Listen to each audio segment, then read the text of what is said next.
Hey guys, tonight we're stepping into the creaking, ale-soaked boots of a medieval innkeeper. And trust me, you're about to discover why running a roadside inn in the 1300s was basically like managing a disaster zone with a side of potential plague. Picture this. You're jolting awake in your narrow bed above the tavern, the acrid smell of last night's cooking fires still hanging in the air, mixed with the less pleasant aromas of unwashed bodies, horse manure, and whatever that suspicious stain on the floor might be. The rooster hasn't even crowed yet, but you're already hearing the telltale sounds of another day at the Prancing Pony, or whatever delightfully creative name your establishment bears. You probably won't survive this without developing a serious drinking problem and at least 3 different types of medieval anxiety disorders. So, before you get comfortable, take a moment to like the video and subscribe, but only if you genuinely enjoy what I do here. And hey, drop a comment letting me know where you're listening from and what time it is there. I love seeing how this little medieval adventure reaches people around the world. Now, dim the lights. Maybe turn on a fan for that soft background hum. And let's ease into tonight's journey together. Your bare feet hit the cold wooden floor, and immediately you're reminded that medieval inns weren't exactly known for their luxurious amenities. The thin walls do nothing to muffle the symphony of sounds already emerging from below. The clatter of pottery, the scrape of benches being moved, and the distinctive grunt of your stable boy wrestling with what sounds like a particularly uncooperative horse. You pull on your rough woolen tunic, the same one you've worn for the past week, because, let's be honest, medieval hygiene standards were more like medieval hygiene suggestions, and make your way to the small window that overlooks the courtyard. The world outside is painted in shades of gray and deep blue, that magical hour when night reluctantly gives way to day. You can see the outline of your stable, the well in the center of the courtyard, and the main road that brings both prosperity and peril to your doorstep. Already, there's movement. A merchant's cart creaking along the rutted path, the driver hunched against the morning chill, probably muttering prayers to Saint Christopher for safe travels. This is the lifeline of your business, the endless stream of travelers who need food, drink, and a relatively safe place to sleep. The medieval inn wasn't just a business. It was a social institution, a news hub, and often the only source of hot food and human company for miles around. Historians estimate that a typical roadside inn might see anywhere from 20 to 50 guests on a busy day, each bringing their own stories, problems, and potential for either profit or catastrophe. You stretch your aching back. Sleeping on a straw mattress does wonders for your posture. And by wonders, I mean it slowly destroys your spine, and begin mentally preparing for another day of controlled chaos. Your first task is always the same. Assess the damage from the previous night. You pad downstairs, stepping carefully around the sleeping forms of travelers who couldn't afford or couldn't find a proper bed. The common room tells its own story through scattered rushes, overturned benches, and the occasional puddle of something you'd rather not identify. fire in the great hearth has died down to glowing embers, but the massive stones still radiate warmth, a blessing, considering that it's probably somewhere around 4 in the morning, and the temperature outside is hovering just above absolutely miserable. But here's where it gets interesting. Recent archaeological evidence suggests that medieval inns were far more sophisticated than we once believed. Rather than simple hovels, many were complex operations with specialized rooms, elaborate kitchens, and even primitive forms of entertainment. Historians still argue whether the average medieval inn was primarily a business venture or a social service. But one thing's certain: they were essential to the medieval economy and the flow of information across Europe. As you survey your domain in the pre-dawn darkness, you're struck by both the responsibility and the precariousness of your position. You're not just an innkeeper, you're a host, a banker, a mediator, a news source, and occasionally a coroner. Every person who walks through your door represents potential profit, but also potential disaster.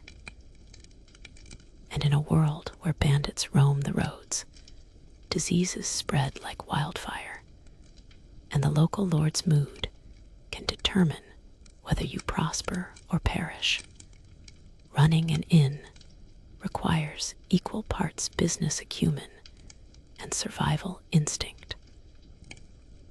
The sounds from the kitchen grow louder, signaling that your cook has begun the daily ritual of transforming yesterday's leftovers into today's supposedly fresh meals.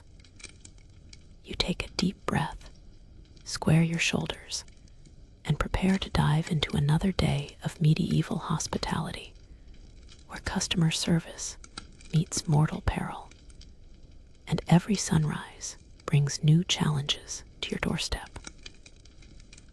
You push through the heavy wooden door that separates the common room from the kitchen, and immediately you're hit by a wall of heat, smoke, and the kind of organized chaos that would make a modern health inspector weep into their clipboard.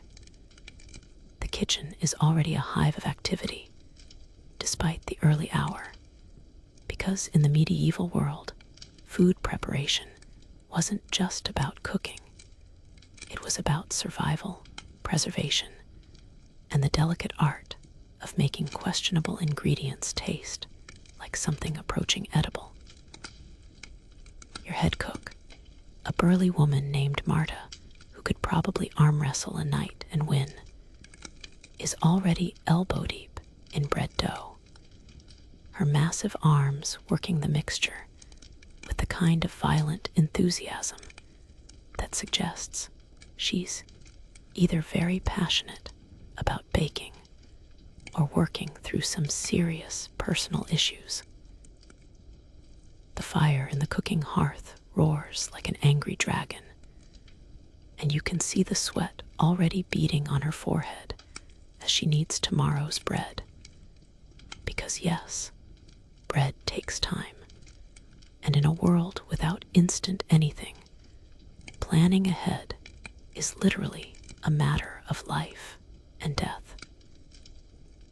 The medieval kitchen was the heart of any inn, and archaeologists have discovered that these spaces were surprisingly sophisticated, often featuring multiple hearths, specialized cooking areas, and even primitive forms of food storage that kept ingredients fresh for days. Your kitchen boasts a massive stone hearth that serves multiple purposes: roasting, baking, boiling, and providing the constant heat necessary to keep the cooking process going from dawn to dusk. Above the fire, a complex system of hooks, chains, and adjustable pot hangers allows for precise temperature control. Medieval chefs were basically engineering geniuses who happened to specialize in not burning dinner. But here's where things get interesting. Medieval inns didn't just serve food, they served as preservation centers for an entire community. That massive table in the center of your kitchen isn't just for chopping vegetables. It's a preservation station where meats are salted, herbs are dried, and vegetables are pickled to last through the harsh winter months. Marta expertly demonstrates this as she layers salt between cuts of pork, creating what will eventually become bacon, while simultaneously keeping one eye on the porridge bubbling over the fire. The smell hits you like a physical force. Wood smoke, roasting meat, fermented grains, and that distinctive medieval aroma that modern people would probably describe as aggressively rustic. You've long since learned to breathe through your mouth during the morning kitchen rush, because the combination of cooking smells, unwashed bodies, and the general funk of medieval life can be overwhelming, until you develop what we'll politely call aromatic tolerance. Your kitchen staff, a motley crew of local peasants, runaway serfs, and at least one person whose past you suspect is better left uninvestigated, moves with the practiced efficiency of people who know that mistakes can literally be fatal. Medieval food poisoning wasn't just an inconvenience, it was a death sentence, and everyone in your kitchen understands that their reputation, livelihood, and possibly their lives depend on maintaining food safety standards that would make a modern chef nervous. The morning's menu is already taking shape. Thick porridge made from whatever grains you could afford, yesterday's bread that's been soaked in ale to make it edible, and a mysterious stew that seems to contain ingredients from at least 3 different food groups, and possibly one that hasn't been invented yet. But don't let the simplicity fool you. Medieval cooking required genuine skill, creativity, and an intimate knowledge of preservation techniques that kept people fed year-round. Historians still argue whether medieval inn food was generally nutritious or barely edible, but recent studies suggest that inn kitchens were actually quite sophisticated, often serving meals that were more varied and flavorful than what people ate at home. The secret was in the spices. Inns had access to exotic seasonings that transformed simple ingredients into something approaching palatable, and your spice collection represents a significant portion of your business investment. As you dodge a flying cleaver, Marta's chopping technique is enthusiastic, but not particularly safety conscious. You're reminded that medieval kitchens were dangerous places. Open fires, sharp knives, boiling liquids, and stressed out cooks created an environment where accidents were common and potentially fatal. You've already lost 2 fingers to various kitchen mishaps, and you consider yourself lucky compared to some of your competitors. The morning rush is building, and you can hear the first customers stirring in the common room, their voices mixing with the clatter of dishes and the sizzle of meat hitting hot metal. Your kitchen staff kicks into high gear, transforming raw ingredients into the day's offerings with the kind of controlled frenzy that suggests they've done this dance many times before. Welcome to medieval fast food, where everything is made to order. Nothing is guaranteed, and the customer service motto is basically, eat it or starve. You emerge from the kitchen battlefield, carrying a wooden tray laden with the morning's first offerings. And immediately, you're reminded why medieval breakfast was less most important meal of the day, and more, whatever doesn't kill you makes you stronger. The common room has transformed from the previous night's sleeping quarters into a bustling tavern, with early risers claiming spots at the long wooden tables, while the die-hard sleepers still snore peacefully in whatever corner they'd collapsed in.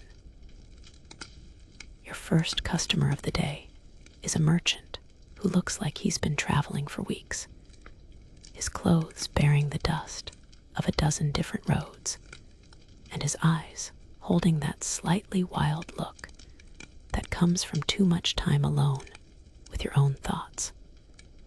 He grunts a greeting and gestures toward your tray with the universal sign for "feed me before I become violent," which you've learned to recognize as one of the most important skills in medieval hospitality. The morning meal is deceptively simple. A hunk of bread that's only slightly stale, a wooden bowl of thin ale, and if the customer is feeling particularly wealthy, or you're feeling particularly generous, a small portion of whatever's left from last night's stew. But here's where medieval dining gets interesting. That simple bread represents hours of labor, specialized knowledge, and a supply chain that would make a modern logistics expert weep with envy. Medieval bread wasn't just food. It was currency, social status, and survival, all rolled into one crusty package. The loaf you place before the merchant has been through a journey that started with grain grown in fields that may have been hundreds of miles away, ground in mills powered by water or wind, and baked in ovens that required precise temperature control and timing. The fact that it's only slightly stale is actually a mark of quality. Most medieval bread was expected to last for days, and fresh bread was considered a luxury item. The ale, meanwhile, is a masterpiece of medieval brewing technology. That innocent-looking brown liquid in the wooden bowl is actually safer to drink than water, thanks to the brewing process that kills most of the nasty bacteria that would otherwise turn your customer into a medieval statistic. Medieval ale was typically low in alcohol content, around 2 to 3%, which meant people could drink it all day without becoming completely incapacitated, though the line between functional and slightly buzzed was apparently quite flexible.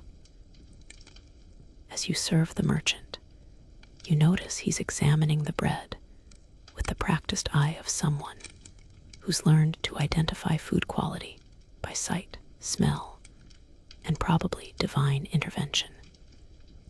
Medieval diners were sophisticated consumers who could tell the difference between wheat, barley, and rye bread. And they knew that the color, texture, and taste of their morning meal said a lot about the quality of the establishment they'd chosen to patronize. The conversation at the tables is already picking up, because medieval inns served as news centers, gossip mills, and social media platforms, all rolled into one. You catch fragments of conversation, news from the capital, rumors about bandits on the northern road, complaints about the local lord's latest tax collection, and the inevitable speculation about whether patterns mean the end times are approaching. In a world without newspapers, radio, or television, inns were where information traveled, and your role as host meant you were also part journalist, part social worker, and part intelligence analyst. But here's a quirky detail that historians love to debate. Medieval people were apparently obsessed with bread quality to a degree that would make modern food critics seem casual. There were laws governing bread weight, texture, and ingredients, and bakers who sold substandard loaves could face fines, public humiliation, or even imprisonment. Your bread represents not just a meal, but a commitment to quality that could literally make or break your reputation. The morning crowd is growing, and you find yourself juggling multiple conversations while keeping track of who's ordered what, who's paid, and who's showing signs of becoming a problem customer. Medieval innkeeping required the social skills of a diplomat, the memory of a scholar, and the reflexes of a warrior. Because any of these seemingly friendly breakfast customers could turn into a life-threatening situation if handled incorrectly. Historians still argue whether medieval inn patrons were generally well-behaved, or if inns were hotbeds of violence and disorder.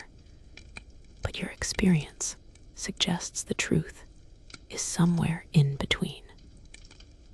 Most people are just trying to get fed and move on with their day. But the combination of alcohol, strangers, and the stress of medieval travel creates a volatile mix that can explode without warning. As you refill ale bowls and distribute bread portions, you're performing one of the most essential services in medieval society, providing sustenance, safety, and social connection to people who might otherwise be completely isolated. Your inn isn't just a business, it's a lifeline, a community center, and occasionally a last resort for people who have nowhere else to turn. The sun has climbed higher, and with it comes the inevitable midday rush that transforms your peaceful inn into something resembling a medieval airport terminal during a snowstorm. The main road outside your door has become a highway of commerce, pilgrimage, and general human migration. And every single person seems to have decided that your establishment is exactly where they need to be right now. The door swings open with increasing frequency, each arrival bringing a fresh wave of dust, noise, and potential profit or disaster. You've learned to assess newcomers with the speed of a medieval profiler. The merchant with his loaded cart, who represents good money, but might be carrying something that attracts bandits. The group of pilgrims whose religious fervor might be genuine, or might be cover for something more sinister. The lone traveler who could be anyone from a wandering scholar to a spy for the local lord. Your first challenge of the midday rush is a group of wool merchants from the Northern Territories, their carts laden with bales of fabric that represent enough wealth to buy a small village. They're loud, confident, and accustomed to being treated like the successful businessmen they are, which means they expect service that matches their self-importance. The lead merchant, a rotund man whose clothing suggests he's never missed a meal in his life, demands your finest ale and whatever passes for your most expensive food. But here's where medieval hospitality gets complicated. These merchants aren't just customers, They're walking news networks, economic indicators, and potential sources of valuable information.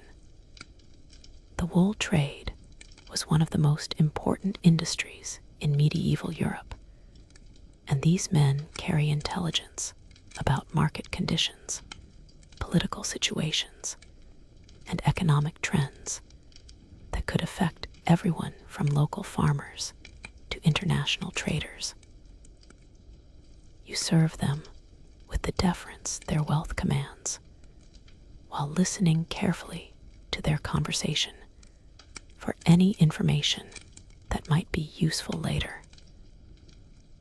Medieval inns operated on a complex social hierarchy that would make a modern hotel concierge dizzy. The merchants get the best seats, the freshest food, and your undivided attention, while the poor travelers huddle at the back tables with whatever scraps they can afford. It's not personal, it's survival economics in a world where offending the wrong customer could result in anything from lost business to actual physical violence. The pilgrims present a different challenge entirely. They're traveling to some distant shrine, monastery, or holy site, and they carry with them the particular combination of religious devotion and road-weary exhaustion that makes them either the most peaceful customers in the world or the most likely to start a theological argument that ends in bloodshed.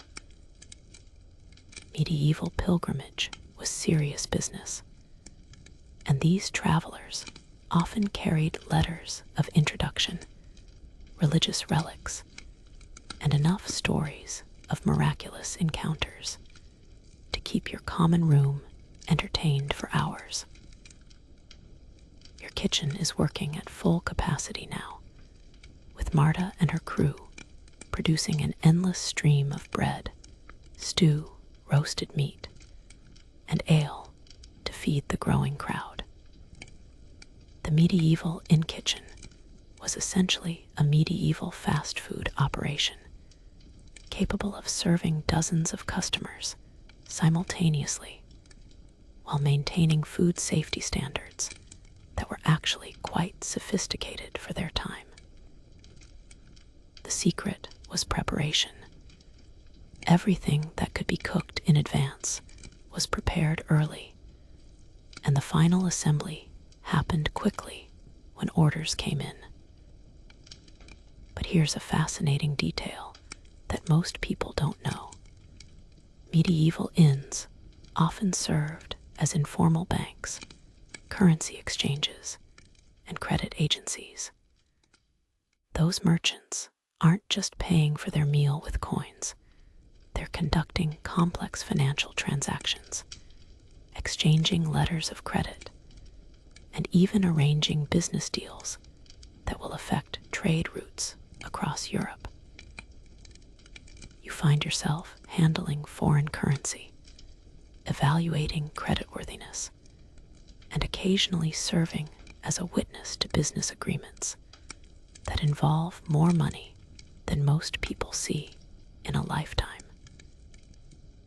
The noise level in your common room has reached the point where normal conversation is impossible, and you're communicating with your staff through a series of hand signals and meaningful glances that you've developed over years of working together. Medieval inns during busy periods were loud, crowded, and chaotic environments where privacy was impossible, and everyone's business became everyone else's entertainment. Historians still argue whether medieval travel was primarily for business, religious, or personal reasons, but your midday crowd suggests it was all three simultaneously. You're serving merchants conducting international trade, pilgrims seeking spiritual enlightenment, and travelers who seem to be running away from something they'd rather not discuss. Each group brings its own culture, customs, and potential complications to your establishment. As you navigate between tables, refilling drinks and taking orders, you're struck by the international nature of your clientele. Medieval Europe was far more connected than most people realize, and your inn serves as a crossroads where different languages, cultures, and economic systems intersect. You've learned to communicate in a dozen different dialects, recognize foreign currency, and navigate cultural differences that could easily escalate into violence if handled incorrectly. The midday rush represents both the best and worst of medieval inn life. Maximum profit potential combined with maximum chaos, where success depends on your ability to keep everyone fed, happy, and preferably alive, until they move on to the next town. As the midday crowd settles into their meals and conversations, you turn your attention to one of the most critical aspects of medieval inn management: the care and accommodation of both horses and humans. The afternoon brings a different kind of chaos as travelers begin making arrangements for the night, and you're reminded that medieval hospitality wasn't just about food and drink. It was about providing safe haven in a world where darkness brought very real dangers. Your stable is already bustling with activity as merchants' horses are led to stalls, their valuable cargo unloaded and secured for the night. Medieval horses weren't just transportation.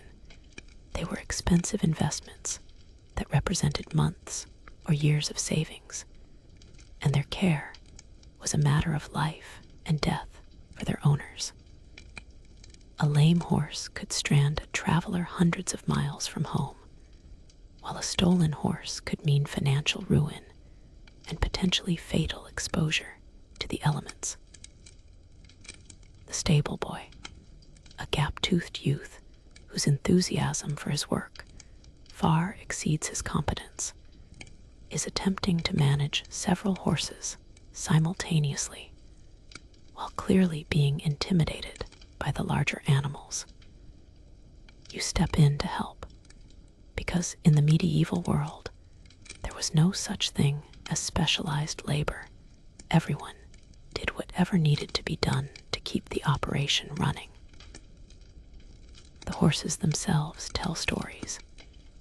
The merchant's well-fed destrier speaks of successful trade, while the pilgrim's worn-out palfrey suggests a long journey undertaken with more faith than funds. Medieval stables were complex operations that required knowledge of animal behavior, veterinary care, and security measures that would impress a modern horse owner. Each horse needed to be fed, watered, groomed, and secured for the night. But they also needed to be evaluated for signs of illness, injury, or the kind of mysterious ailments that could spread through a stable faster than gossip through a monastery. You've learned to recognize the signs of everything from simple fatigue to potentially fatal conditions, because a sick horse in your stable could damage your reputation and your livelihood. But here's where medieval inn management gets really interesting.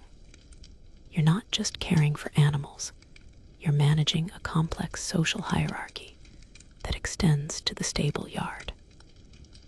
The knight's warhorse gets the best stall, the finest hay, and immediate attention, while the poor farmer's pack mule gets whatever's left over.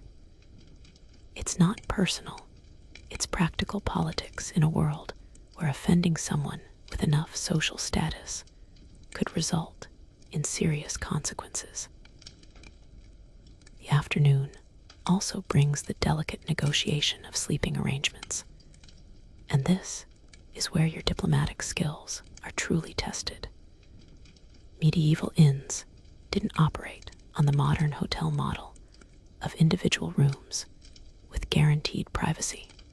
Instead, they offered various levels of accommodation that ranged from barely adequate to you'll probably survive the night. The wealthiest guests might secure a private chamber, while everyone else shared common sleeping areas that were basically medieval hostels. Your inn has 3 basic accommodation options. The private chambers upstairs for those who can afford premium pricing, the common sleeping hall where travelers share space with strangers, and the stable loft for those whose budget runs more toward desperately poor but still breathing. Each option comes with its own risks and benefits, and part of your job is matching guests with accommodations that suit both their budgets and their survival prospects. The negotiations can be entertaining in their own right. The wool merchants, flush with successful sales, demand private chambers and seem personally offended when you explain that such luxury comes at a premium price. The pilgrims, bound by vows of poverty, but accustomed to religious hospitality, expect accommodation that's comfortable, but not ostentatious. The mysterious lone traveler who's been nursing a single cup of ale for 3 hours clearly has money, but seems reluctant to spend it, suggesting a backstory that's probably better left unexplored. Medieval inn accommodation was surprisingly sophisticated, with many establishments offering amenities that wouldn't seem out of place in a modern hotel. Your private chambers feature actual beds with straw mattresses, wooden shutters for privacy, and even chamber pots for those awkward middle-of-the-night moments.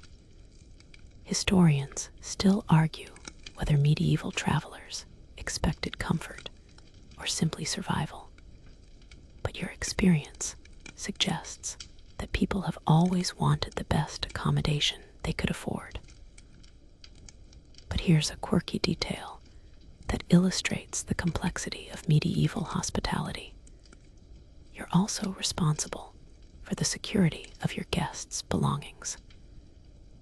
Medieval travelers often carried their entire life savings in coins, jewelry, or trade goods, and your inn serves as an unofficial bank vault.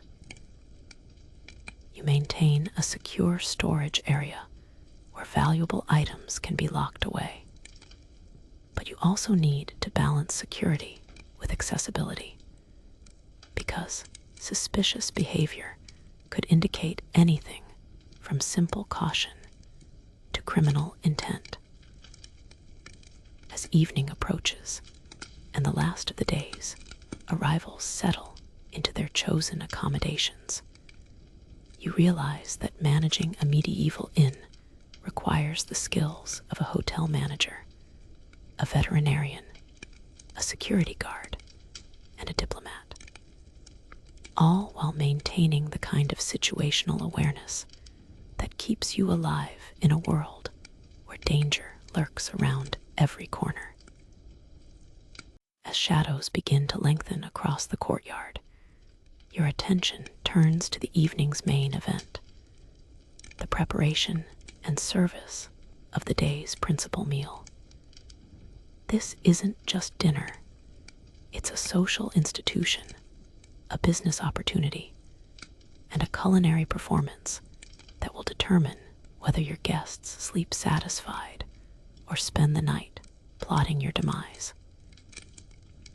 The medieval evening meal was where inns truly proved their worth, transforming simple ingredients into something approaching a feast through a combination of skill, creativity, and what we'll politely call aggressive seasoning. The kitchen has reached a state of controlled chaos that would make a modern chef weep with either admiration or horror. Marta has been joined by additional staff borrowed from various other duties, because preparing an evening meal for 30 to 50 people requires all hands on deck and possibly divine intervention. The massive hearth now hosts multiple cooking operations simultaneously. A leg of mutton rotating on a spit, several pots of stew bubbling at different stages of completion, and a collection of bread loaves that represent the mathematical precision of medieval baking. Medieval cooking was part science, part art, and part survival strategy. The evening meal needed to be substantial enough to satisfy travelers who had been on the road all day, varied enough to accommodate different tastes and budgets, and safe enough to avoid the kind of food poisoning that could destroy your reputation and your livelihood. Your menu tonight includes roasted meat for those who can afford it, thick vegetable stews for the middle-income travelers, and simple bread and ale combinations for those whose budgets run more toward barely surviving. But here's where medieval cuisine gets fascinating. The spices and seasonings that transform simple ingredients into something approaching palatable. Your spice collection represents a significant investment and includes exotic items like black pepper, cinnamon, and ginger that have traveled thousands of miles to reach your kitchen. These spices don't just add flavor, they serve as preservatives, medicine, and status symbols that demonstrate your inn's quality and sophistication. The meat preparation alone is a masterclass in medieval food technology. That leg of mutton didn't just appear on your spit.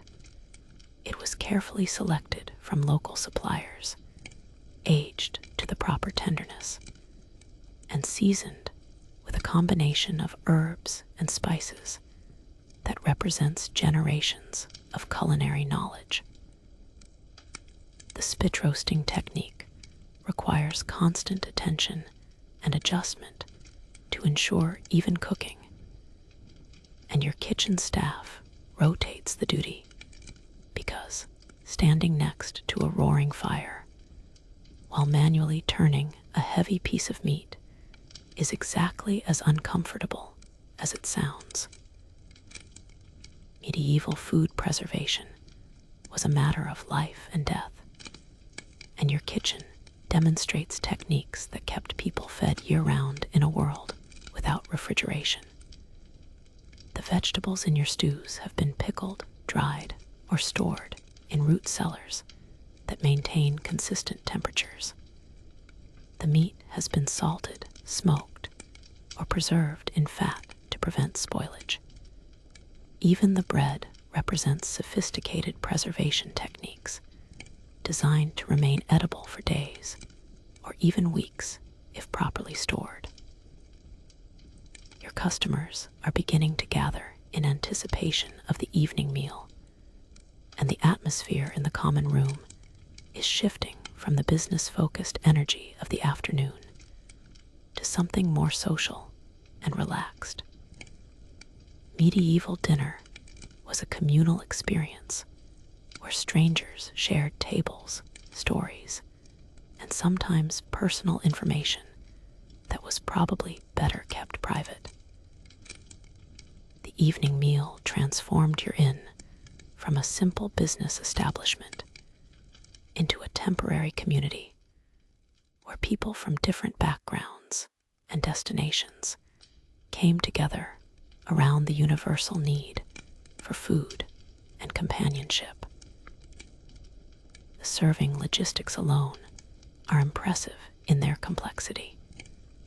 You're coordinating multiple courses, accommodating different dietary restrictions and preferences, and managing a payment system that accepts various currencies and forms of credit. Medieval inns operated sophisticated accounting systems that tracked individual orders, group meals, and the complex calculations involved in feeding people whose ability to pay varied dramatically. But here's a detail that most people don't realize. Medieval inns often served as cooking schools where techniques and recipes were passed down through generations. Your kitchen staff includes experienced cooks who've worked in noble households, monastery kitchens, and other inns, and they bring with them a collective knowledge of cooking techniques, ingredient combinations, and food safety practices that would impress a modern culinary school. Historians still argue whether medieval food was generally tasty or merely functional, but recent archaeological evidence suggests that inn kitchens were capable of producing meals that were both nutritious and flavorful. The secret was in the combination of fresh local ingredients, exotic spices, and cooking techniques that maximized flavor while ensuring food safety. As the evening meal preparation reaches its crescendo, you're reminded that medieval cooking was performance art, survival strategy, and social service, all rolled into one. Your kitchen staff is creating not just food, but the foundation for an evening of community, commerce, and connection that will determine whether your guests remember your inn as a haven of hospitality or a place to be avoided at all costs.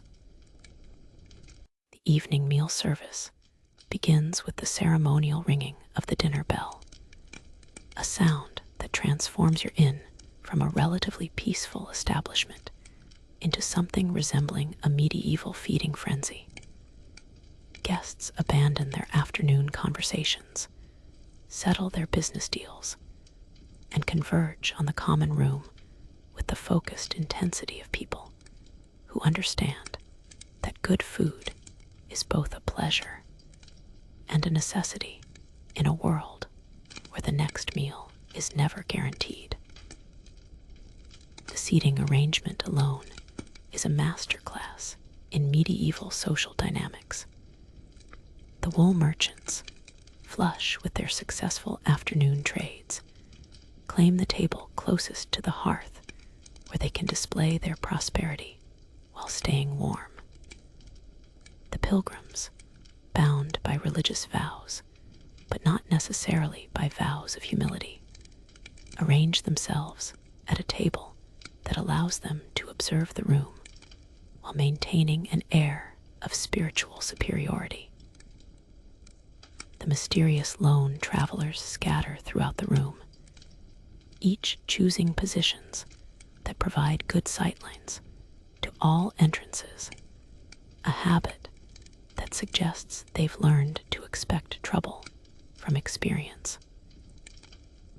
Your serving staff, a collection of local peasants, and inn employees whose qualifications range from enthusiastic to still breathing, begins the complex choreography of medieval dinner service. This isn't just about carrying food from kitchen to table. It's about navigating social hierarchies, managing expectations, and avoiding the kind of service mistakes that could escalate into violence. Medieval diners took their food seriously, and perceived slights in service quality or timing could result in anything from angry complaints to actual sword fights. The first course emerges from the kitchen, thick bread trenchers that serve as both plates and eventual food themselves, accompanied by small portions of cheese, pickled vegetables, and whatever passed for appetizers in a world where every meal was precious. The bread trenchers are a perfect example of medieval efficiency. They're edible plates that absorb the flavors of whatever's served on them, reducing waste while providing additional nutrition. By the end of the meal, the trenchers will be thoroughly soaked with meat juices, gravies, and sauces, transforming them into a flavorful final course. The main course arrives with appropriate fanfare. Platters of roasted mutton, steaming pots of vegetable stew, and an array of side dishes that demonstrate your kitchen's versatility and your inn's prosperity. Medieval presentation wasn't about Instagram-worthy plating. It was about abundance, variety, and the kind of hearty portions that convinced travelers they were getting value for their money. The meat is carved with theatrical precision. The stews are ladled with generous portions, and the bread is distributed with the kind of ceremony that elevates simple food into something approaching a feast. But here's where medieval dining gets interesting: the social dynamics around shared meals. Tables are communal affairs where strangers become temporary companions, and conversation flows as freely as the ale. You overhear fragments of discussion that range from business negotiations to theological debates, from gossip about local politics to detailed analyses of road conditions between here and the next major town. Medieval inns served as information exchanges, where news, rumors, and knowledge were shared along with food and drink. The noise level in your common room has reached impressive heights, with conversation, laughter, and the occasional argument creating a symphony of medieval social interaction. This is actually good for business. A loud, active dining room suggests prosperity and community, while a quiet inn might indicate poor food, dangerous clientele, or the kind of reputation that keeps sensible travelers away.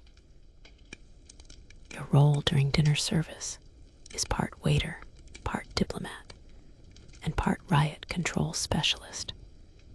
You're constantly moving between tables, ensuring that drinks are refilled, complaints are addressed, and the inevitable personality conflicts that arise when strangers share meals are resolved before they escalate into violence. Medieval dining rooms were volatile environments where alcohol, fatigue, and cultural differences could create explosive situations without warning. Ale consumption during dinner is impressive even by medieval standards, and you're reminded that alcohol served multiple purposes in medieval society. It was safer than water, more nutritious than most other beverages, and provided the kind of social lubrication that turned groups of strangers into temporary communities. But it also created the potential for poor judgment, aggressive behavior, and the kind of decision-making that could turn a pleasant evening into a memorable disaster. Medieval table manners were surprisingly sophisticated, with elaborate rules governing everything from how bread should be broken to the proper way to share dishes with strangers. Your guests demonstrate varying levels of familiarity with these customs, from the merchants, who clearly know how to behave in polite society, to the pilgrims, whose religious training has taught them proper communal dining etiquette to the mysterious individuals whose table manners suggest backgrounds that are probably better left unexplored. Historians still argue whether medieval communal dining was primarily about nutrition or social bonding, but your evening service suggests it was both simultaneously.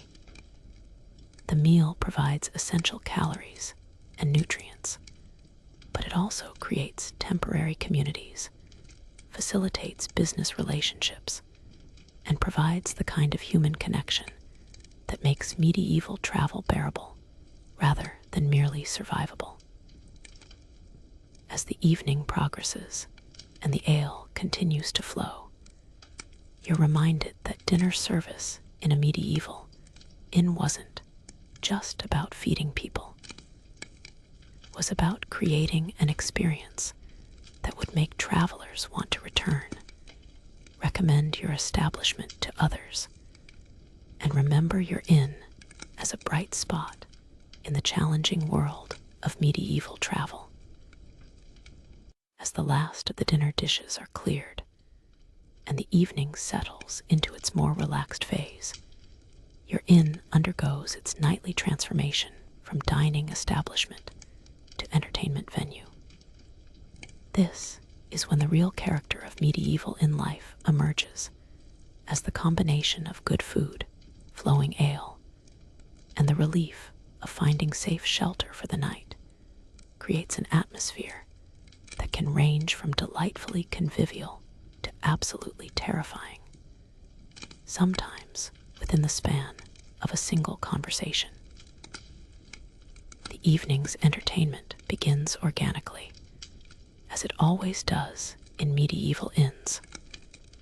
Someone, tonight it's one of the pilgrims, a surprisingly worldly monk who claims to be traveling from Canterbury, produces a small wooden flute and begins playing a melody that's somehow both haunting and cheerful.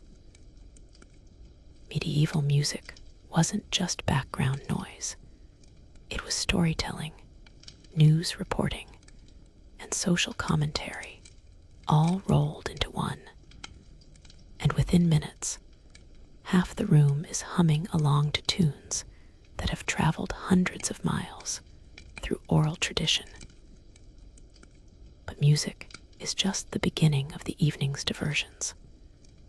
The wool merchants, emboldened by ale and successful business dealings, begin regaling the room with stories of their travels, each tale growing more elaborate and less believable with each retelling.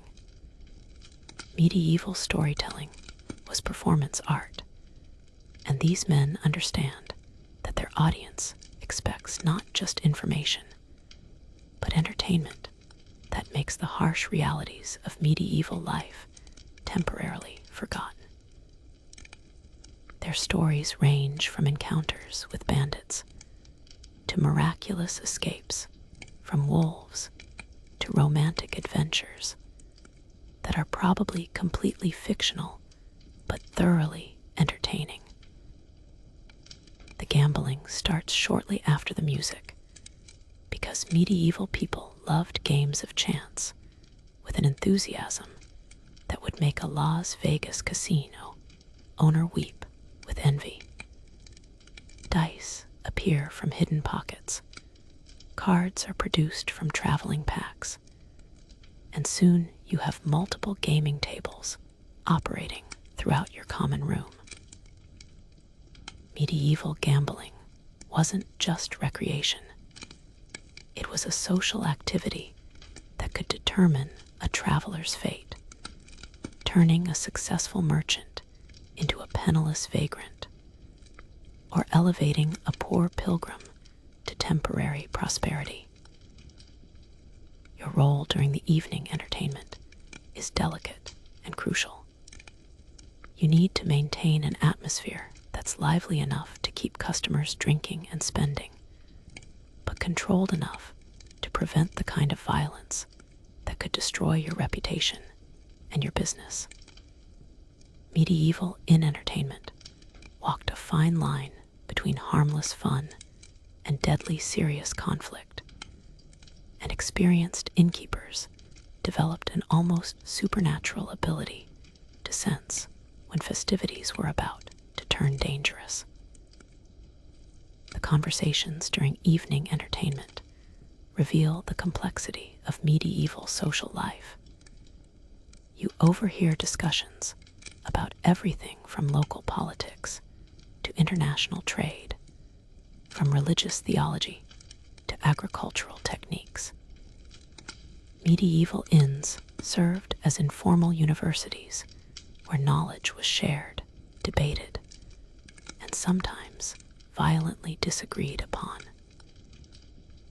The merchant sharing his knowledge of currency, exchange rates, the pilgrim discussing religious practices from distant monasteries, and the mysterious traveler who seems to know suspiciously detailed information about local nobility, all contribute to an evening's education that would rival a modern college seminar. But here's where medieval entertainment gets fascinating. The professional entertainers who occasionally grace your establishment. Tonight, a traveling minstrel appears as if by magic, complete with lute, collection of songs, and the kind of charismatic personality that can hold a room's attention for hours. Medieval minstrels weren't just musicians. They were news reporters, gossip columnists, and cultural ambassadors who carried information, stories, and entertainment across vast distances. This particular minstrel claims to have just come from the royal court, and his songs contain thinly veiled commentary on current political situations that makes everyone lean in closer, while simultaneously making you nervous about potential government spies in your audience. The dancing begins when someone pushes the tables back to create space in the center of the common room. Medieval dancing wasn't the formal, choreographed affairs of later centuries. It was energetic, participatory, and occasionally dangerous when performed by people who'd been drinking since afternoon. The merchants attempt to demonstrate courtly dances they've observed in noble households.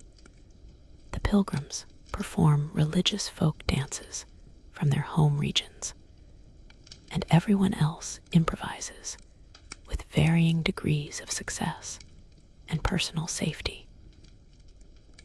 Medieval in entertainment also included more intellectual pursuits for those who preferred mental to physical activity. Riddles, word games, and storytelling contests provide alternatives to music and dancing. And you're impressed by the verbal creativity of travelers who have had to entertain themselves during long days on dangerous roads. These intellectual games often revealed more about people's backgrounds than their clothes or stated occupations. As education levels, cultural references, and linguistic skills became apparent through supposedly casual conversation. The evening's revelry reaches its peak as the ale continues to flow, and inhibitions continue to disappear. This is simultaneously the most profitable and most dangerous time of the night, as happy customers spend freely, but drunk customers make poor decisions. You maintain a careful watch on the room's mood, ready to intervene if celebrations threaten to become conflicts. Medieval in management required the social skills of a diplomat, the reflexes of a bodyguard, and the patience of a saint, especially during the hours when alcohol-fueled entertainment could explode into violence without warning. Historians still argue whether medieval inn entertainment was primarily innocent recreation or cover for more serious activities like political organizing, criminal planning, or espionage. But your experience suggests it was often all three simultaneously.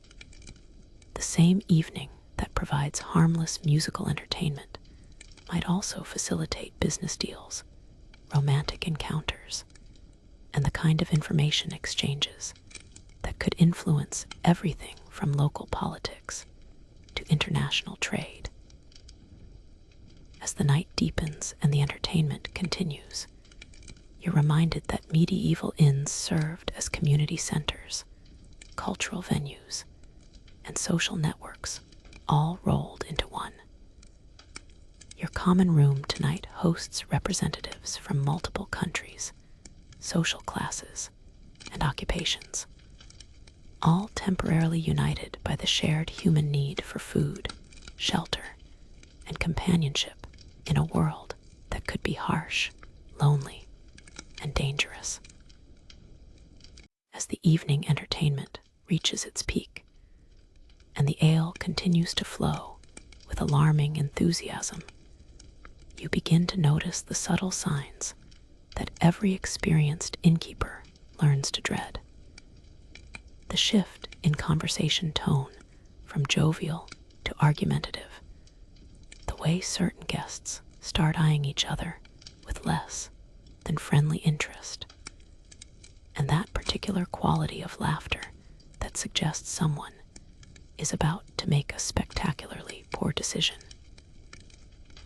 Late night at a medieval inn is when the evening's entertainment transforms into the evening's problems, and your role evolves from gracious host to crisis manager, diplomat, and occasionally survival expert. The first sign of trouble comes from the gambling corner, where a dice game between two merchants has taken on the intensity of a negotiation between warring kingdoms.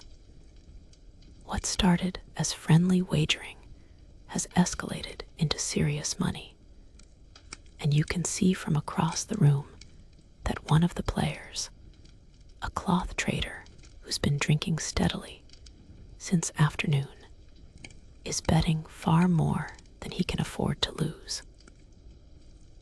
Medieval gambling debts weren't just financial obligations.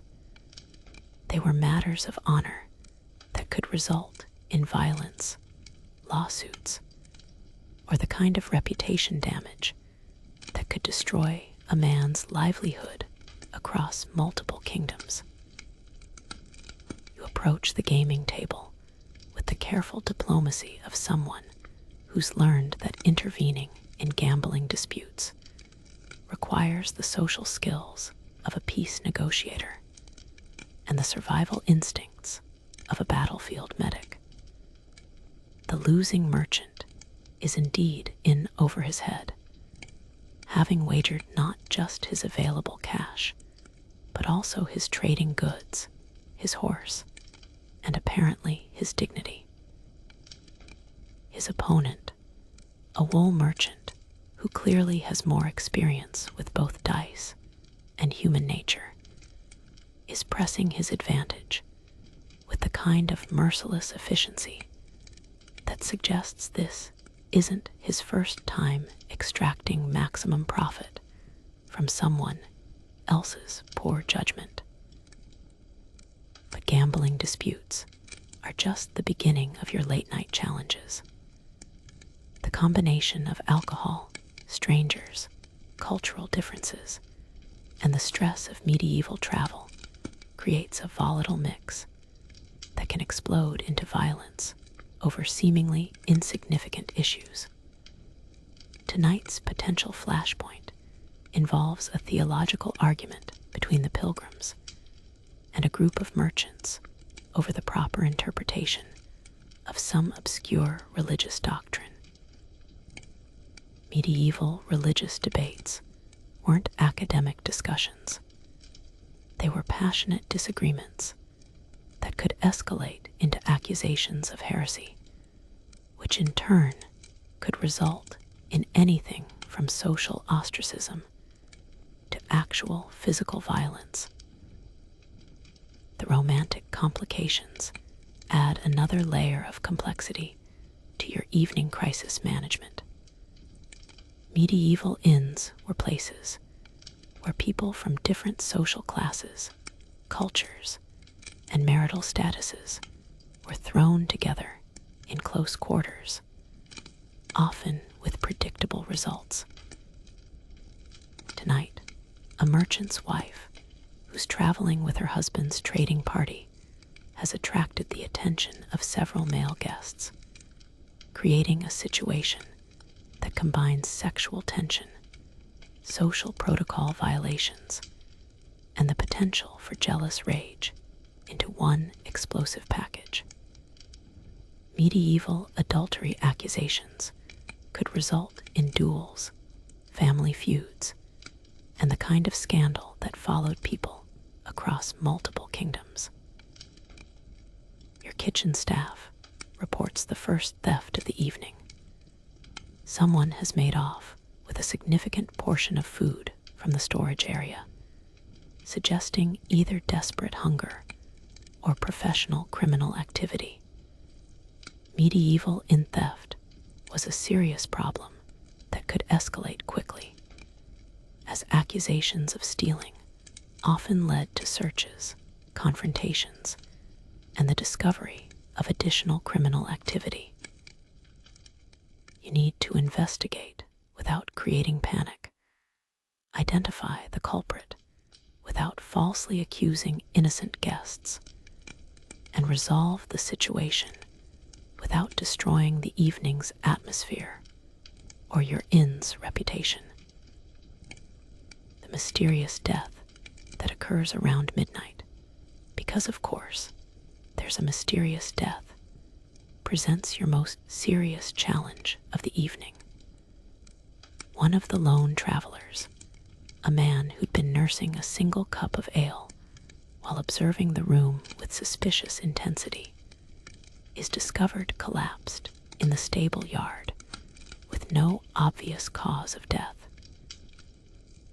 Medieval sudden deaths could result from everything from heart failure to poison to divine intervention, and your responsibility as innkeeper includes determining whether this is a natural death, an accident, or something more sinister that could put your other guests in danger. Medieval innkeepers were expected to serve as coroners, investigators, and law enforcement officers when situations required it, often without any formal training or authority beyond their responsibility for guest safety. You examine the body with the careful attention of someone who's seen enough suspicious deaths to know the difference between natural causes and foul play, while simultaneously managing the crowd of guests who have gathered to observe the proceedings with the morbid curiosity that seems to be universal across all cultures and time periods. The investigation reveals several suspicious elements. The dead man was carrying far more money than his modest appearance suggested. His belongings include documents written in multiple languages, and several guests seem unusually nervous about his death. Medieval travel attracted people who were running from something, hiding something, or involved in activities that were better left unexamined, and sudden deaths often revealed secrets that could complicate everyone's lives. But here's where medieval inn management gets really challenging. You need to handle this crisis without destroying your business or endangering your other guests. Medieval communities had complex legal systems governing sudden deaths, criminal investigations, and innkeeper responsibilities. But they also operated on informal networks of justice that could be both more efficient and more dangerous than official legal procedures. The local authorities won't arrive until morning, which means you're responsible for preserving evidence, maintaining order, and ensuring that potential murderers don't escape or kill additional victims during the night. Your guests are now divided between those who want to leave immediately, those who are too drunk to understand the situation, and those who seem suspiciously eager to help with the investigation. Historians still argue whether medieval inns were generally safe havens or dangerous places where violence was common, but your experience suggests they were both simultaneously safe for those who understood the rules and dangerous for those who didn't. The late night hours revealed the true character of your establishment and your guests, when alcohol, darkness, and the anonymity of travel combined to create situations that could be either memorable adventures or fatal mistakes. As you manage the evening's crisis while keeping one eye on the remaining guests and the other on potential escape routes, you're reminded that medieval innkeeping wasn't just hospitality, it was survival, requiring constant vigilance, quick thinking, and the kind of situational awareness that could mean the difference between waking up to a new day or becoming another mysterious death that future innkeepers would have to investigate. The witching hour approaches, and with it comes one of the most crucial and dangerous aspects of medieval inn management, the midnight watch. As your guests settle into whatever sleeping arrangements they've secured, and the common room finally quiets to something approaching peaceful, you begin the lonely vigil that every innkeeper knows could be the difference between waking up to a profitable morning or discovering that bandits, thieves, or worse, have turned your establishment into a crime scene. The transition from evening revelry to midnight watch is jarring in its abruptness. One moment, you're managing drunk pilgrims and gambling disputes. The next, you're alone in the semi-darkness with nothing but a flickering candle, a stout wooden club, and the kind of hyper-awareness that comes from knowing that medieval nights brought dangers that could destroy everything you've worked to build. The silence isn't actually silence. It's filled with the subtle sounds of a building, full of sleeping strangers, any one of whom could be planning something that would make your night very interesting in all the wrong ways. Your first responsibility during the midnight watch is securing the physical premises, a task that requires both vigilance and paranoia in equal measure. Medieval inns were attractive targets for criminals because they combined wealthy guests, portable valuables, and the kind of transient population that made perfect alibis for theft or worse. You check each door, window, and potential entry point with the methodical thoroughness of someone who's learned that overlooking even minor security details can have fatal consequences. The stable requires special attention during midnight watch, not just because horses represent significant financial investments, but because they're often the first target for bandits planning larger operations. A group that steals horses at midnight might return at dawn for a more comprehensive robbery, and your stable contains enough valuable animals to attract the attention of professional thieves who operate with military precision and ruthless efficiency. You check each stall, count each animal, and listen for any sounds that might indicate unwanted visitors. But here's where medieval security gets fascinating. The supernatural concerns that were as real to medieval people as physical threats. Midnight was considered the hour when demons, ghosts, and other malevolent spirits were most active, and your watch duties included protecting your guests from threats that modern people would dismiss as superstition, but medieval travelers took deadly seriously. Strange sounds, unexplained lights, or unusual animal behavior could indicate anything from natural phenomena to supernatural activity that required immediate attention.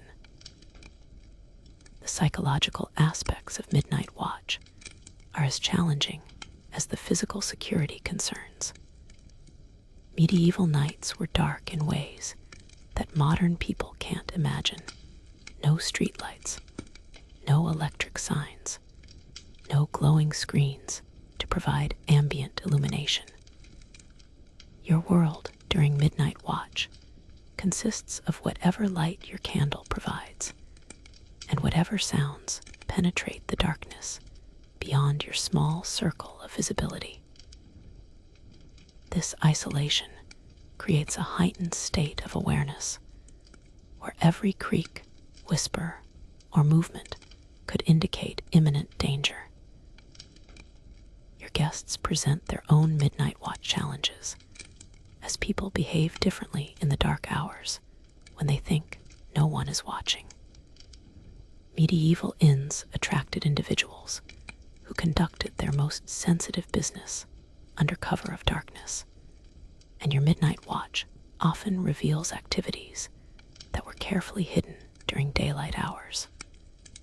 Tonight, you notice lights moving in one of the private chambers, suggesting either insomnia or the kind of nocturnal activities that could complicate everyone's morning.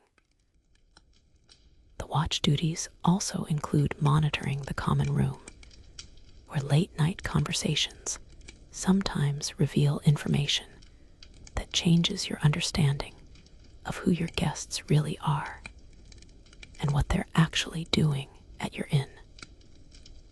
Medieval travel attracted spies, smugglers, fugitives, and other individuals whose daytime personas might be carefully constructed covers for nighttime activities. Your position during midnight watch allows you to observe behavior patterns that could indicate everything from innocent restlessness to criminal planning. Medieval insecurity required understanding the difference between normal nighttime sounds and indications of genuine threats. The creaking of wooden buildings settling in cool night air sounds different from the deliberate footsteps of someone trying to move without being detected. Wind through shutters creates different acoustics than whispered conversations between people who don't want to be overheard. Your midnight watch training has taught you to identify these subtle differences and respond appropriately to each type of sound. The economic aspects of midnight watch add another layer of complexity to your duties. Medieval inns operated on trust systems where guests' belongings, horses, and even lives were temporarily placed under your protection, creating legal and financial responsibilities that extended far beyond simple hospitality. A theft or attack during your watch could result in compensation claims, legal proceedings, and reputation damage that could destroy your business across multiple kingdoms. But here's a detail that historians find particularly interesting. Medieval midnight watch duties often included informal law enforcement responsibilities that modern innkeepers would never be expected to handle. You're essentially serving as police officer, security guard, and emergency responder for a temporary community of strangers, who may include criminals, victims, and innocent bystanders, all sleeping under the same roof. The loneliness of midnight watch is offset by the satisfaction of protecting people who depend on your vigilance for their safety. Medieval travel was dangerous enough during daylight hours. Nighttime brought additional threats that could turn a successful journey into a fatal mistake. Your midnight watch creates a protective bubble around your inn that allows exhausted travelers to sleep peacefully while you maintain the vigilance that keeps them alive until morning. Historians still argue whether medieval inns were generally safe, or if the midnight watch was necessary because of constant danger. But your experience suggests that security was essential, not because attacks were inevitable, but because the consequences of being unprepared were too severe to risk. The midnight watch represented the difference between professional inn management and amateur hospitality, and experienced travelers could often determine an inn's quality by observing how seriously the staff took their nighttime security responsibilities. As the hours pass and dawn approaches, you're reminded that midnight watch duties represent one of the most crucial and underappreciated aspects of medieval hospitality: the quiet vigilance that allows civilization to function even in dangerous times, creating islands of safety in a world where darkness brought very real threats to anyone brave enough or foolish enough to travel beyond their home village. The first pale hints of dawn are beginning to creep through the shutters when you begin the pre-dawn cleanup ritual that transforms your inn from the previous night's battlefield back into something approaching a respectable establishment. This isn't just housekeeping, it's archaeological reconstruction. As you piece together the evidence of the evening's activities while preparing for another day of controlled chaos. The pre-dawn hours are when medieval innkeepers truly earned their reputation for resilience, creativity, and the kind of problem-solving skills that would impress a modern crisis management consultant. The common room tells the story of the previous evening through a collection of evidence that would make a forensic investigator weep with either admiration or horror. Overturned benches mark the locations of heated discussions that may or may not have escalated to physical violence. Mysterious stains on the wooden tables suggest either spilled ale or bodily fluids that you'd rather not identify too closely. The rushes scattered across the floor contain a treasure trove of dropped coins, lost buttons, and what appears to be at least one tooth, though whether it was lost voluntarily or through dental trauma remains unclear. Your cleanup crew, consisting of whoever you can rouse from their sleeping arrangements without risking mutiny, approaches the task with the weary professionalism of people who have seen everything and are no longer surprised by anything. Medieval in cleanup required the skills of a housekeeper, a crime scene investigator, and occasionally a hazmat specialist, as the combination of medieval hygiene standards and enthusiastic evening entertainment created cleaning challenges that would challenge modern sanitation experts. The first priority is removing any evidence of the previous night's more problematic activities. The bloodstain near the hearth could be from the knife fight that was quickly resolved, or it could be from the merchant who cut himself while gesticulating too enthusiastically during a business negotiation.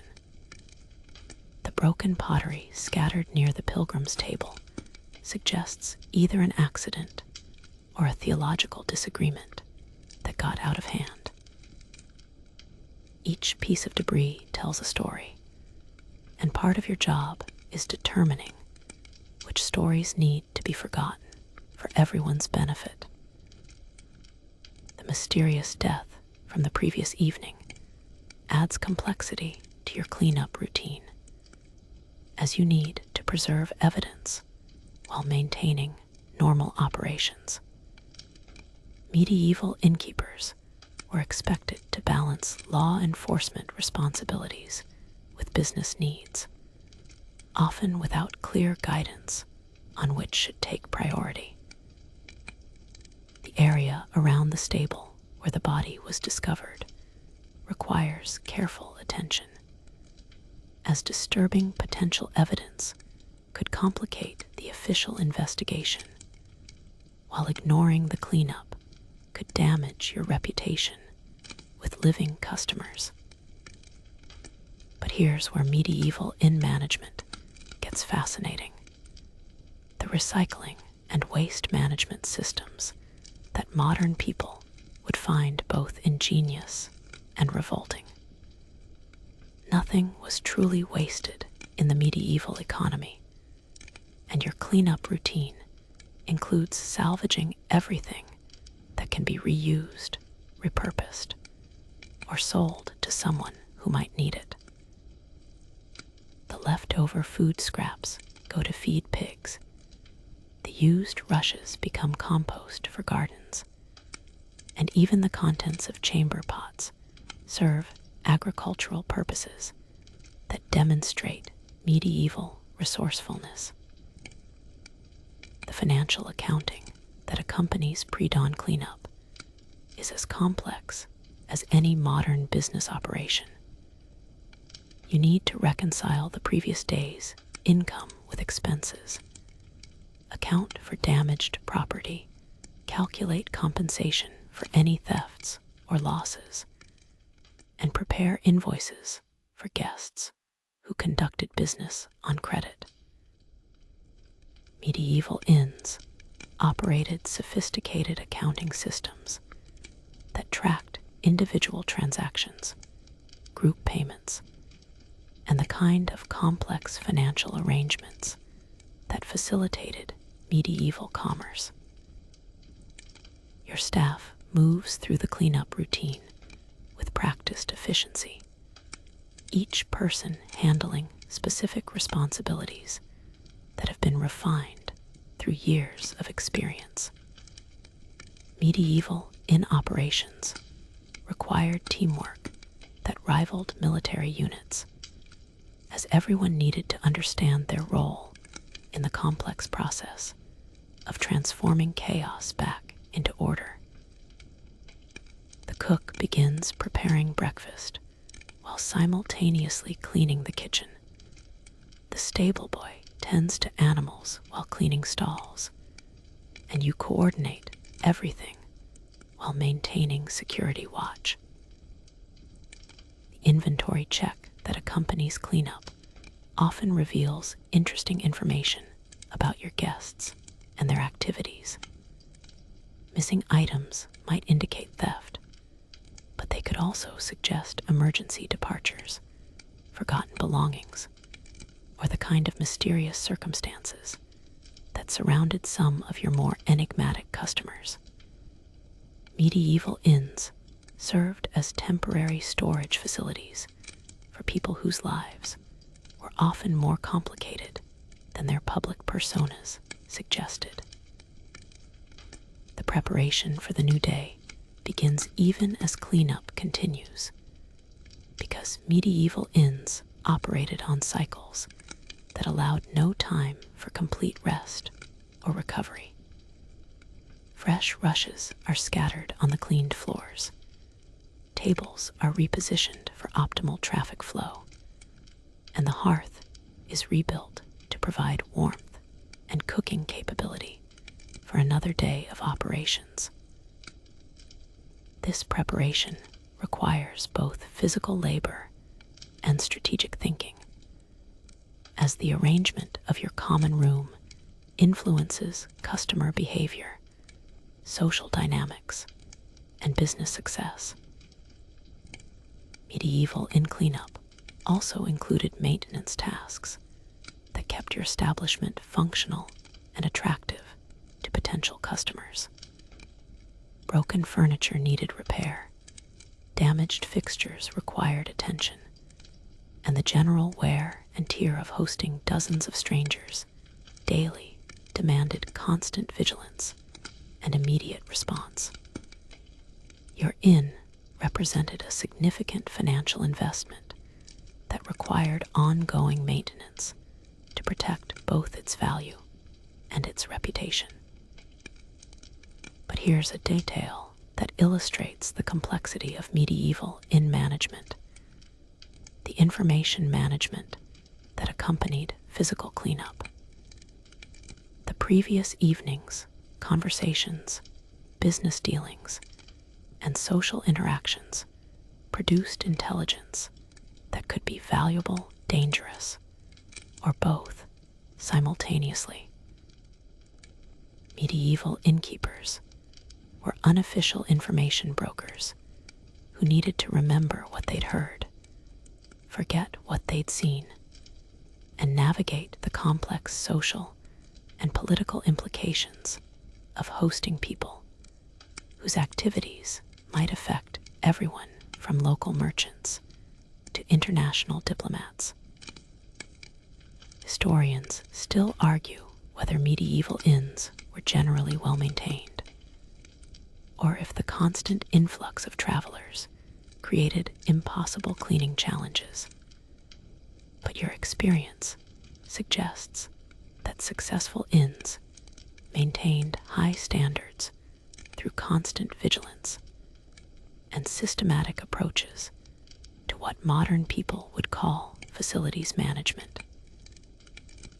As the pre-dawn cleanup nears completion and the first sounds of stirring guests indicate that another day is beginning, you're reminded that medieval innkeeping was a cycle of creation and destruction, chaos and order, where each night's entertainment became each morning's cleanup challenge, and success depended on your ability to transform yesterday's problems into today's opportunities. The cleanup is nearly complete when the first rays of actual sunlight penetrate the morning mist, and you find yourself standing in your courtyard, watching the eternal cycle begin once again.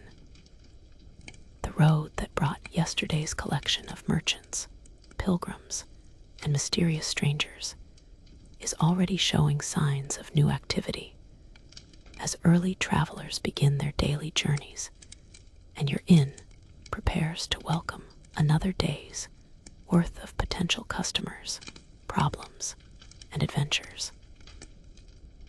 Medieval inn life operated on rhythms that were both predictable and completely unpredictable, where each dawn brought the promise of profit and the threat of disaster in equal measure.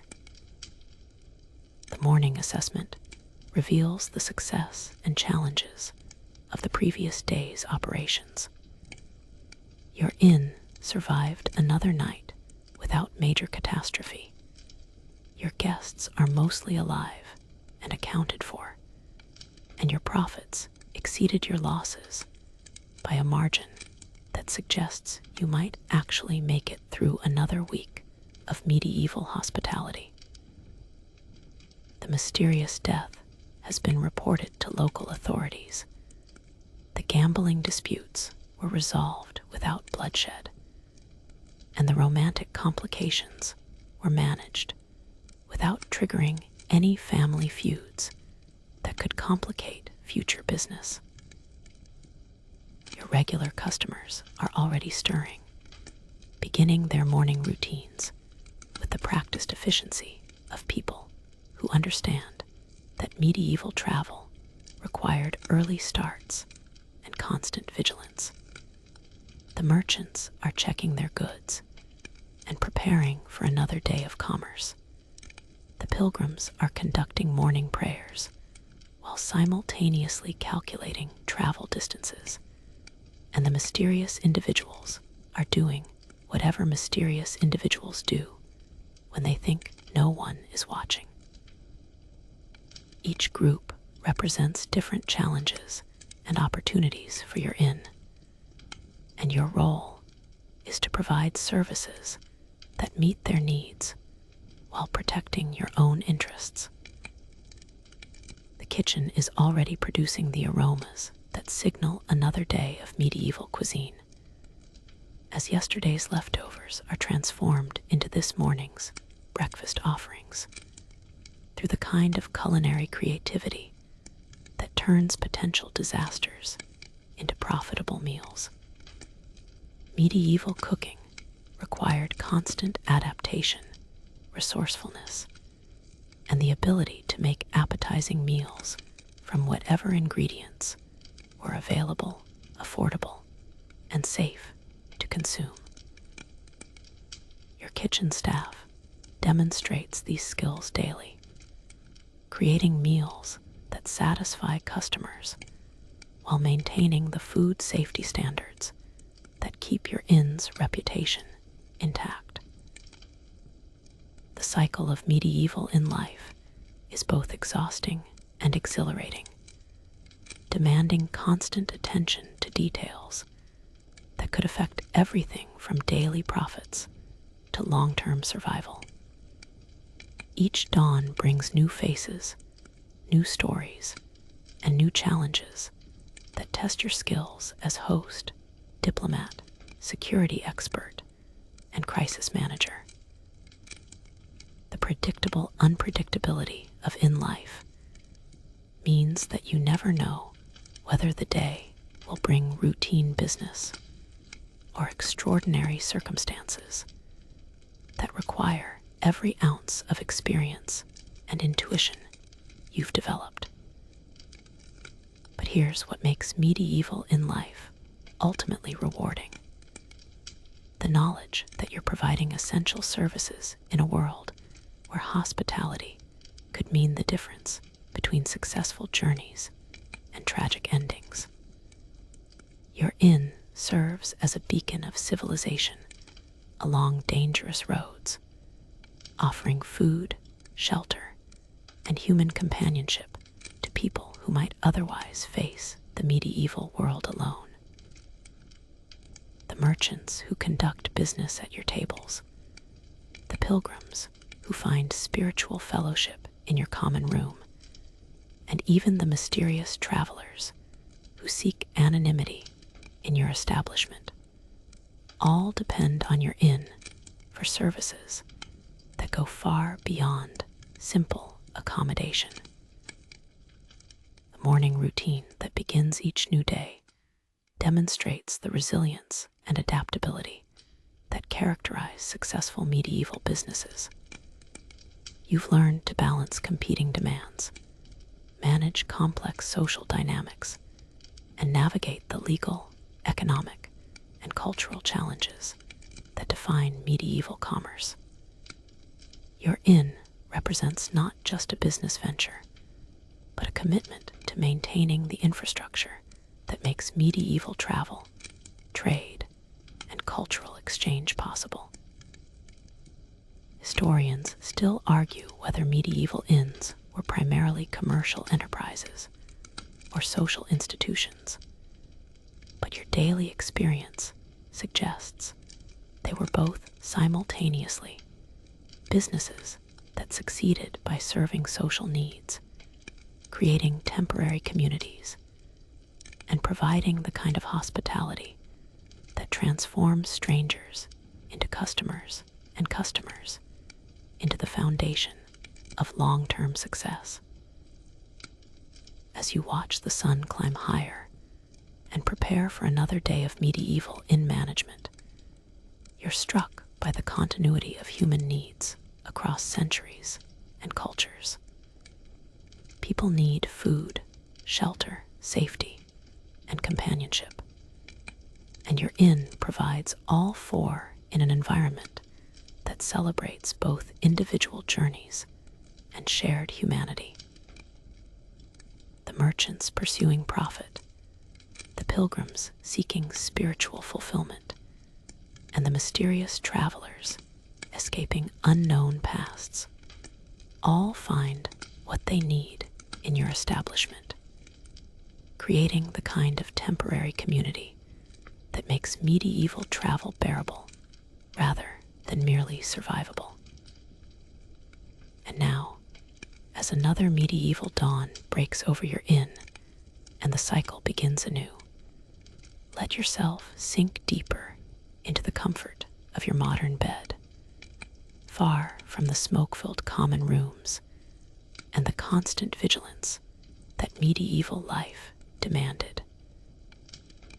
The innkeeper's day we've shared was filled with challenges that seem almost impossibly complex, managing social hierarchies, preventing violence, investigating mysterious deaths, and maintaining the delicate balance between profit and survival that defined medieval business. But there's something deeply satisfying about that life, isn't there? The direct connection between effort and survival, the clear understanding of your role in the community, the knowledge that your work provided essential services that people genuinely needed. Your medieval inn wasn't just a business. It was a cornerstone of civilization, a place where strangers became temporary family, where news traveled faster than official messengers, and where the simple act of providing food and shelter took on the weight of social responsibility and human connection.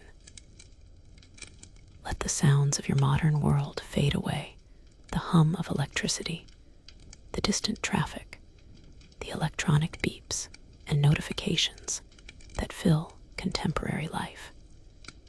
Instead, imagine the gentle crackle of dying embers in a medieval hearth, the soft breathing of sleeping travelers who have found safety for one more night, and the peaceful silence that comes just before dawn in a world where darkness held real dangers and daylight brought genuine relief. Sleep now, knowing that you've experienced a day in a time when hospitality was both an art and a survival skill, when every meal was precious and every safe night was a gift, when running an inn meant serving as diplomat, detective, and guardian angel all at once. Rest easy in your comfortable bed, far from the straw mattresses and shared sleeping quarters of medieval inns, but carrying with you the memory of a time when human connection was forged through shared meals, mutual protection, and the simple but profound act of providing shelter to fellow travelers on the long road of life.